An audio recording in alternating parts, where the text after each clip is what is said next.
বনাই দিওঁ সেই য'তে কাম কৰি থাকে একেবাৰে ব্লগ বনাই দিয়ে ডেটা পোনাৰ টিকলিয়ে যে টিকলীয়ে কাম কৰি থাকে সেয়াও বনাই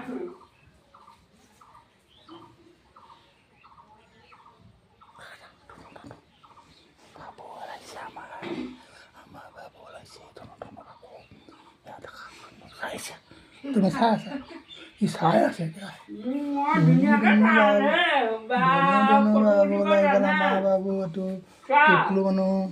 ধুনু ধুনু বাবু তাৰপিছত থাকি যাব পিছত ডাঙৰ হৈ দেখাই দিম তোমাক। মোবাইলতে চাই আছে পালে 2 বছৰ পিছত তুমি ডাঙৰ হৈ যাব তেতিয়া চাব সৰু পাৰিবা কৰিব আপুনি হোৱাই নাই ক'ৰবাত 1 মিনিটো হোৱা নাই এইটো চোৱা এইফালে চোৱা 1 মিনিট হোৱাই নাই আমাৰ বাবু ডাঙৰ হৈ গ'লেও